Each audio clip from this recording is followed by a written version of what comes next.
Hello students, I am Professor Poonam Gharge from College of Agriculture Baramati.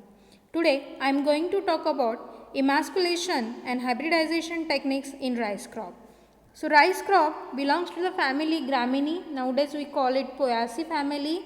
The botanical name of this crop is Oryza sativa. This crop is having in total 2 cultivated species and 24 wild species. So cultivated species are African rice and Asian rice. So this Asian rice is known as Oryza sativa. The chromosome number is 2n is equal to 2x is equal to 24, which is a widely distributed one with its 3 ecogeographic races, that is Indica, Japonica and Javanica. So this Indica is going to be found in mostly tropic and subtropical areas, while this Japonica is going to grown in the temperate and subtropic zones, while Javanicas are found predominantly in Indonesia region. The African rice is Oryza glamarima, which is mostly originated found to be from tropical West Africa. So this rice is having 2 wild species, that is Oryza rupipogon and Oryza nevera. So in local names this rice crop is known as a chawal or dhan in Hindi, while in Marathi we call it tandul or dhan. So here you can see a young seedling structure of rice crop. It consists of roots with seminal and motile roots. 2 types of roots are here. Then we are also having the roots which is emerged out from a nodal region. So those roots are called as a nodal roots. Then we are having this mesocotyle region. From this mesocotyle region we are see here from coleoptile this pumil is going to be emerged out, and from this pumil we are getting a primary leaf and secondary leaf. So this is a typical structure of your young seedling of rice crop. So if you see a typical seedling of rice crop, it consists of crown root and nodal roots. So crown roots lies below the soil surface. Again we are having 2 types of roots here in crown root. Mat roots, they are just situated in 1 to 2 centimeter layer below soil surface, and ordinary root. Both these roots are called as a crown roots, while the roots which is emerged out from this nodal region, they are called as a nodal roots, okay, from nodal region. Then the stem you can see here, the stem is cylindrical it is branched one, that is called as a tillers. So many tillers, 5 to 10 tillers you can get, or more than that, that is emerged out from this nodal region. Then this tiller or this stem is hollow, cylindrical only, except at nodal region. Nodal region is not hollow one. Above this, each node bears leaves. So this leaf is having divided into 4 parts, that is leaf sheath, auricle, ligule and leaf blade. So leaf sheath is going to cover your internodal region that you can see here. Then auricles you can see, these are the auricles. Then ligule and leaf blade means leaf lamina. So this is a typical structure. So morphology of this rice crop. Habit. So rice is an annual herb, generally cultivated as an annual cereal in both tropical and temperate region. So root system, as I already told you, it divided into 2 parts, that is seminal or a primary root and the adventitious or a secondary root. So these seminal roots are called as a mat roots, while adventitious roots are called as ordinary roots. Okay, so both these roots together called as a crown roots, while adventitious roots arise from the lower nodes of the plant and its tiller. So generally it is fibrous and branched in nature. Stem is erect, cylindrical, hollow except at nodes. Normally it has a diameter 6 to 8 mm. Thick nodes and internodes are conspicuous. The number of internode may vary from 10 to 20, and this stem is having a branching. So these branchings are called as a tillers. Then leaf is going to emerge out from the nodal region. So leaves, so this is nodes. So your leaf is going to emerge out from this node. Okay. So number of leaves on main axis is equal to the number of nodes present on this main stem. So normal leaf has leaf sheath, ligule, auricle and leaf blade. So leaf sheath is going to cover this stem portion, that is the internodal region is covered by this leaf sheath. It develops in circular form. Then it split at the base, finally ribbed. It has having a rib like structure and glabrous. The ligule is well developed, membranous, colorless, or sometimes it has a pink coloration. The auricle is well developed. It has a sickle shape, normally 3 mm in length, present at the junction. So here you are having this auricles. They are present at the junction of leaf sheath and leaf blade. Okay. Then leaf blade is generally long, lanceolate. Lanceolate means they are narrow at base and apex, while broader at the middle side. So that type of structure is called as a lanceolate. So uppermost flag leaf is always shorter and broader compared to other lower leaves. It has a parallel variation. All leaves are having a parallel venation, and it also have a properly well developed midrib. So next point is inflorescence. So rice is a self-pollinated crop. Its inflorescence is called as a terminal panicle. It is present at the apex.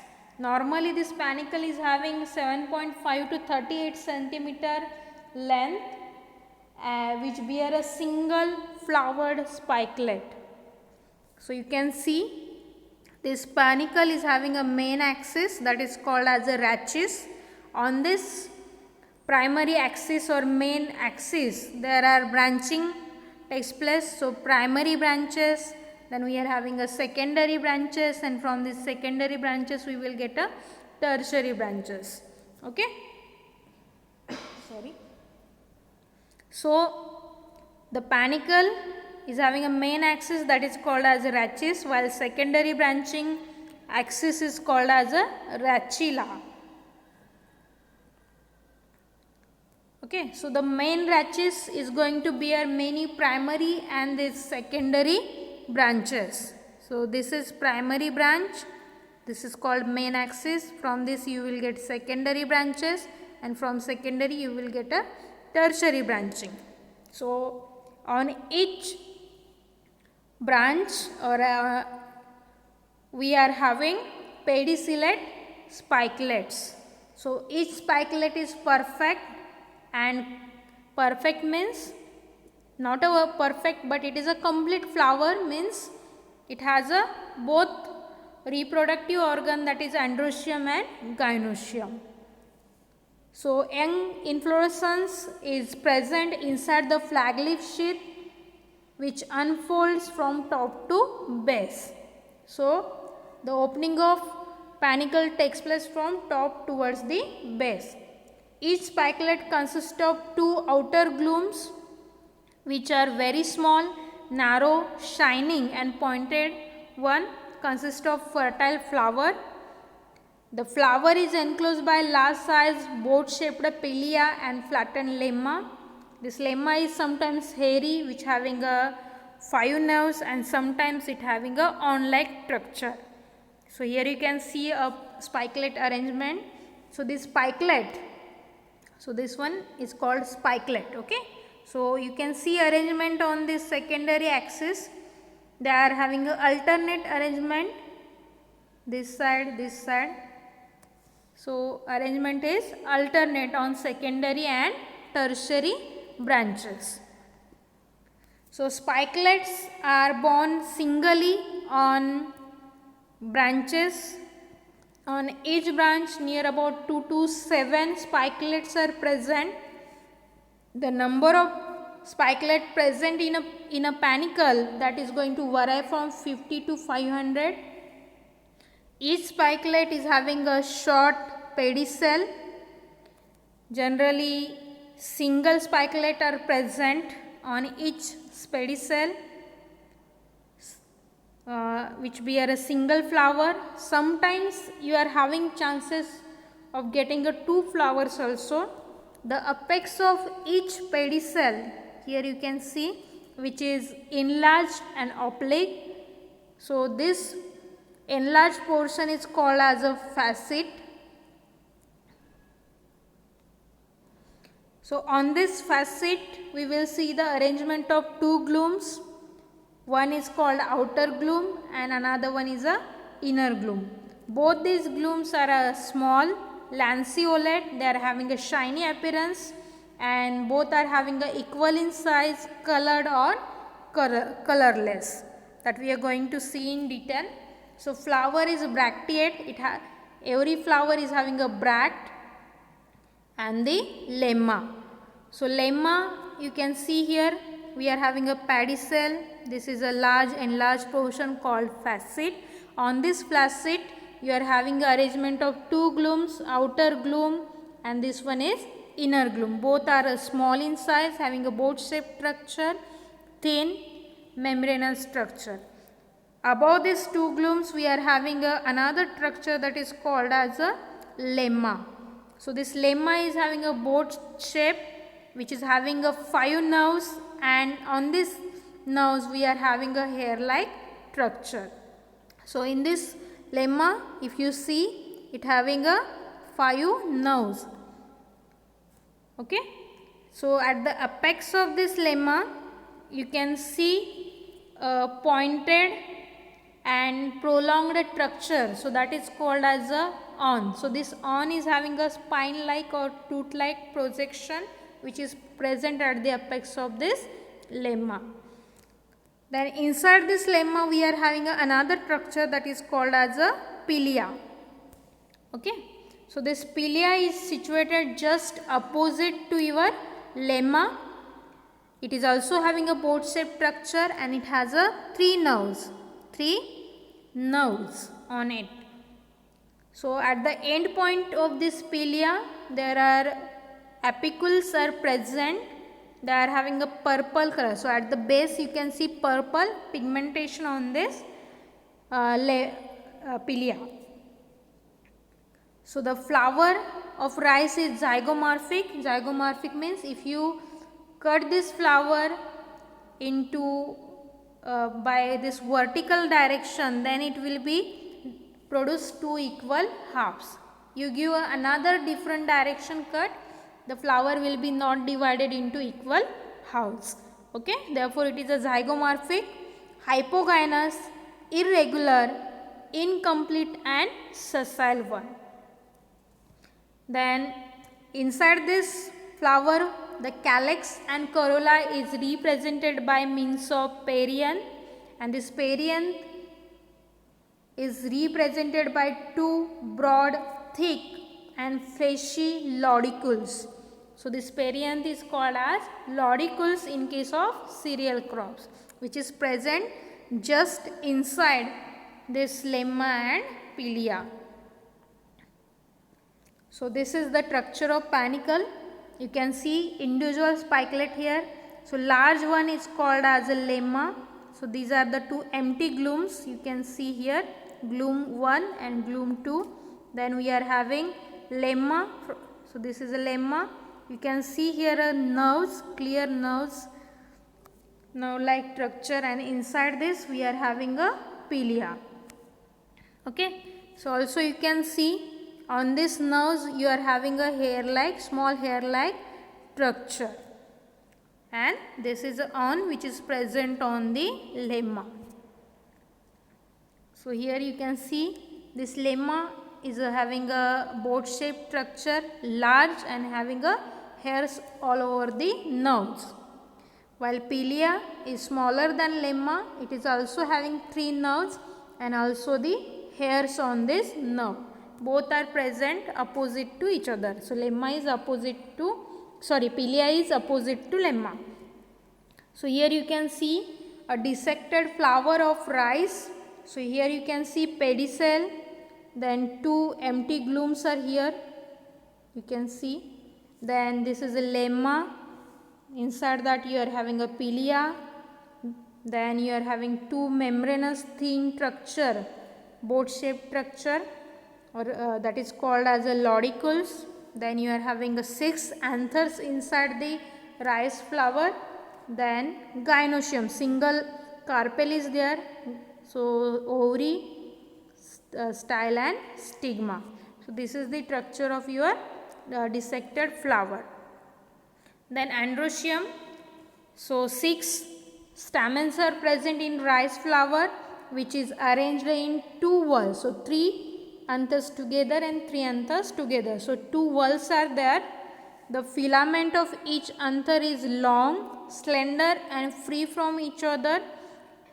Each anther is bilobed, it is having 2 lobes and versatile. So each anther can make a free movement. Therefore it is a versatile in nature.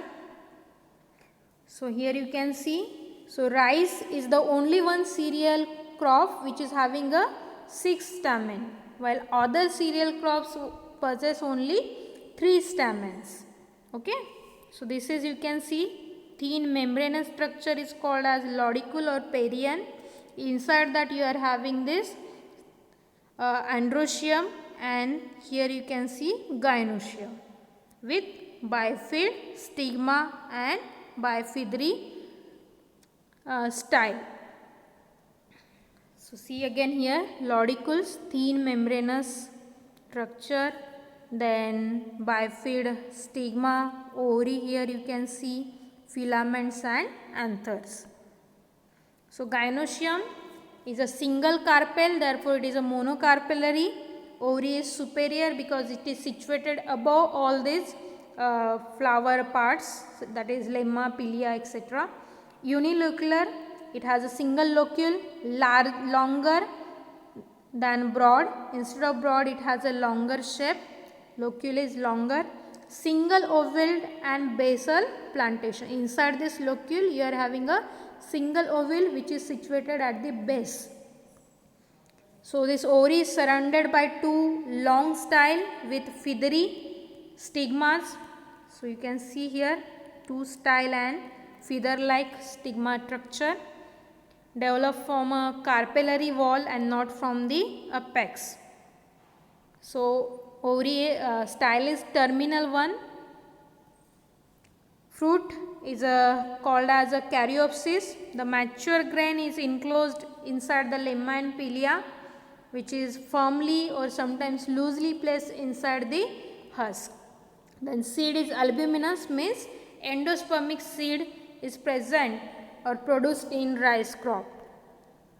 So here you can see a view of your gynoecium. It has 2 laudicules removed from your flower, and this is ovary, 2 biphysery style and stigma. Sorry, this is a feathery stigma. Then next point is floral diagram with floral formula. So you can see this is a main axis of your spikelet or pedicel. Then you are having outer gloom and inner gloom. So these are the gloom 1 and this is a gloom 2. Then you are having a lemma. So this is your lemma. Then pilia. Then you are having 2 laudicules. So you can see these are the 2 laudicle structure. Then you are having 6 anther which is divided into 2 half. So 3 anther on this side and 3 anther on this side, and single ovary. or single ovule or single carpel you can see, which is present at the center. Then floral formula. So this sign represent flower is zygomorphic. This one represent flower is bisexual. P2 means it has a perianth instead of calyx and corolla. Therefore, we are written here P2. So 2 laudicules are there. Therefore, P2. Then A means androecium. It is divided into 2 half. So 3 plus 3. Then gynoecium. Superior, therefore it has an underline, and single, therefore it is written 1. So this is the floral formula. The next point is hybridization in plants.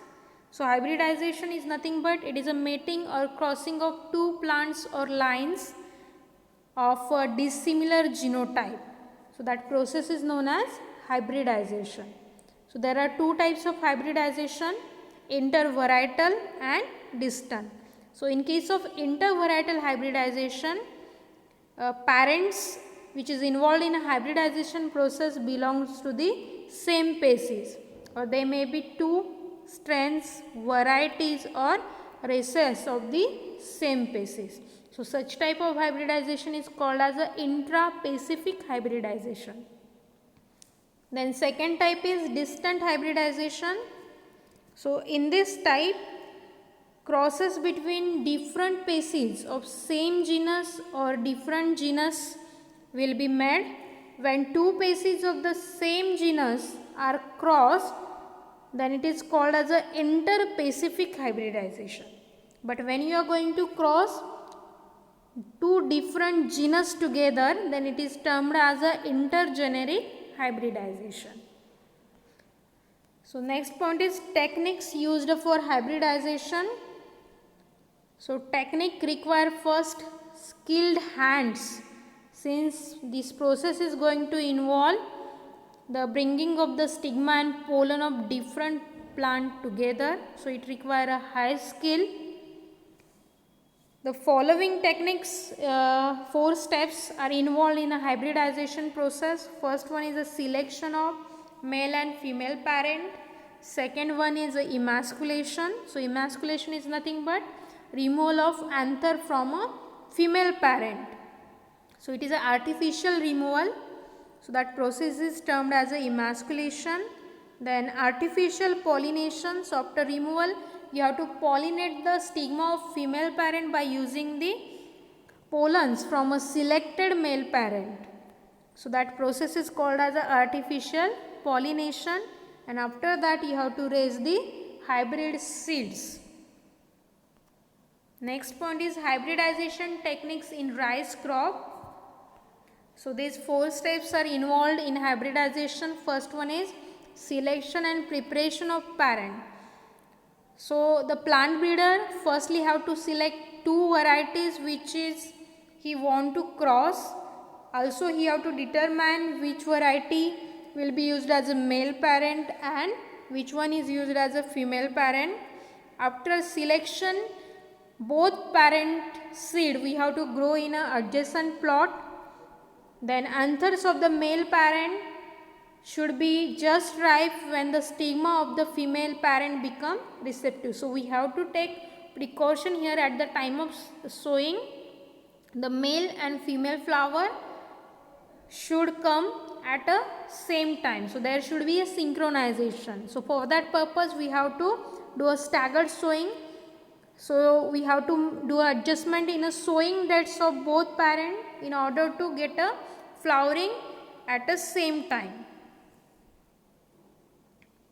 So in case of plant where the flowers are small and too much crowded on the inflorescence, it is very essential to remove those flowers earlier before the breeding work starts. So generally in case of your wheat or rice crop, only 10 to 12 flowers we are maintaining on a inflorescence, and remaining are clipped off before the emasculation and pollination process. Second step is a emasculation, that is a removal of anther by using artificial means followed by a controlled pollination. So emasculation generally done in rice crop in early morning between 6 to 8 am, because at that time your spikelets are open on the same day. So emasculation should be over well ahead on the time of anthesis. So there are different methods of emasculation are present. We are going to see them. So generally for emasculation, maximum number of spikelets open on third or fourth day of anthesis. Therefore, emasculation process will be work out on third or fourth day of anthesis. So there are different emasculation methods are used in rice crop. We are going to see them. First one is a clipping method. So in this method, on a previous day evening, the selected panicle from female parent, we have to clip off the top 1/3 and bottom 1/3 portion, leaving middle spikelet. Okay, so with the help of scissor we are removing 1/3 portion of panicle. So spikelets are removed from the your panicle, top 1/3 portion and bottom 1/3 portion. Then again individual spikelet from a middle portion we are clipping off in a slanting position. So suppose this is your panicle, spikelet. So we have to give a top slanting cut. 1/3 spikelet is going to be cut off with the help of scissor. So this will enhance the anthesis process, or the stamens are going to be extrude from this spikelet. So with the help of needle, when these anthers are emerge out, we are going to remove them with the help of needle or forceps. When doing all this procedure, you should have to take a utmost care that your gynoecium will not undergo the damage process, otherwise emasculation will not be succeed. So after emasculation, in order to prevent a contamination from the foreign pollen grains, your emasculated flower are going to covered with a butter paper bag. So on the next day morning at 9 am, you have to select a bloomed panicle from your desired male parent. Then top portion of your butter paper bag is cut, and you have to insert from that cutted portion the male flower or a male parent panicle on this emasculated female parent. And now you can see there will be pollination takes place. Then again you have to cover this panicle of female parent with butter paper bag and close it by using a pin or thread. And also you have to put certain identification mark on this crossed panicle or crossed spikelet. Then second method is hot water treatment method. So in this method, again your panicle is selected on third or fourth day of blooming from female parent. So before blooming, an hour ago, that is at 7 am in the morning, the selected panicle from the selected panicle underdeveloped and open spikelet are removed.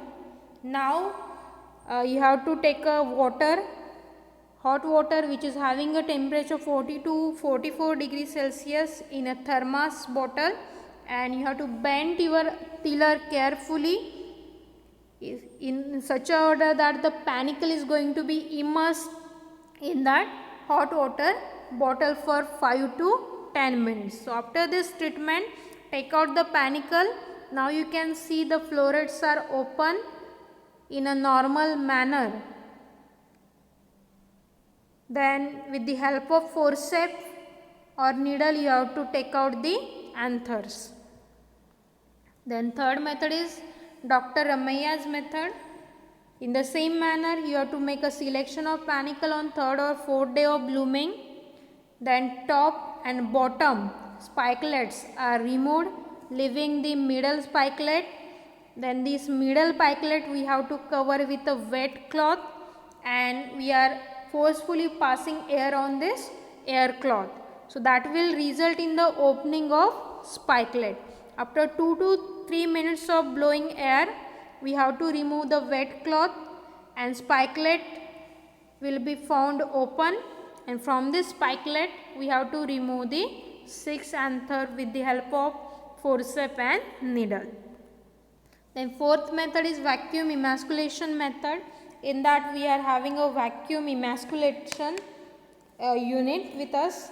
So with this vacuum emasculator we are blowing the air on this clipped spikelets. So same like your other methods, on third or fourth day you have to make a selection of your panicles. Then you have to clip off the spikelet, lower and upper spikelet, leaving the middle one. Then also individual spikelet you should have to cut by giving a slanting cut, and with the help of force suction pressure the pollens are going to be sucked in from your panicles. So in this method, individual panicle which is 50 to 60% emerged from the boot selected. Then we have to cut away a third to half of the floret. Obliquely means slanting cut we have to give to expose the anther, but you should have to take care you do not injure the stigma by cutting too low. So only a top slanting cut we have to give. Then you have to assemble and adjust the vacuum emasculator to give a suction of about 500 mmHg. If you increase the vacuum pressure, suction pressure, it will also damage the stigma. So be careful. Then you have to insert your spikelet in front, not insert, just you have to push it. Then touch the extractor tip to the floret, gently figure the tip until you hear the airflow interrupted by the extracted anthers. And likewise your 6 anthers are removed, rest of the steps will remain the same. So by this method 100 flowers can be emasculated by a person per hour. So at a time 6 person can work with this vacuum emasculator, and they can emasculate near about 3000 to 3600 florets per hour. Then fifth one is a Cuttack method, which is developed at CRRI, that is Central Rice Research Institute, Cuttack. Here the panicle is emasculated, is inserted into hollow piece of bamboo. So here we are taking a hollow bamboo, then one end of this bamboo is plugged with mud, is plugged with cotton wool. So at one end we are inserting cotton wool, and another end we are putting a cork, rubber cork, which is having a split. So from this split we are inserting your panicle. So the flower thus will open within 5 to 10 minutes. So anthers are removed. After opening flower, with the help of forceps and needle you can remove the anthers. Then sixth method is brown paper method. So in this method your panicles are enclosed in brown paper cover before a couple of hours, near about 30 minutes or more than that we require before blooming. So heat is going to develop inside that brown paper bag, which result in the extrusion of anthers. So anthers are come out from your spikelet, but they do not dehiscence. So near about 15 to 30 minute time is required. Then anthers we can easily clip off and the stigmatic surface is then dusted with pollen grains collected from the chosen male parent. Then crossed panicles we are properly tagged and protected with a paper cover. Then third step is bagging. So emasculated flower we should have to properly cover in order to avoid a contamination with foreign pollen grains, and this can be done by covering your emasculated flower by using a muslin, oil paper or butter paper bag. So depending upon the nature of plant, flower, the inflorescence or the entire plant is bagged or caged. Okay, so individual flower may be bagged or sometimes a whole panicle or whole plant will be bagged depending upon the breeding purpose. So the bag whatever we are used here for covering your emasculated flower, it should be loosely tied at the base of the plant so that gaseous exchange will remain unhampered, or sometimes with the help of needle we can make small pores in the bags. Then next one is pollination. When the stigma of your emasculated flower become mature, it is artificially pollinated by using a pollen which is collected from a male parent. So during this pollination work, you have to pick fresh dehiscence anther from the male parent with the help of forceps, and that you can use for dusting on the stigma. So at the time of pollination, the bags are temporarily removed from your emasculated flower, and after dusting pollen grains, again you have to replace it on this emasculated flower. Then the crossed flower, we always have to do proper tagging and labeling.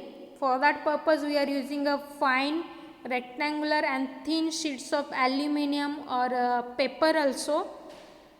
On this tag we should have to write a complete information, that is name of parent, name of female parent, name of date of emasculation, time of emasculation, the number of flower buds emasculated, as well as the name of breeder. The same information we also have to written in a field notebook. So that will help us at the time of harvesting as well as further growing of the progenies. The next point is selection. So when your crossed seeds are going to be mature, they are harvested with proper label and it is stored until you can use it for next season growing.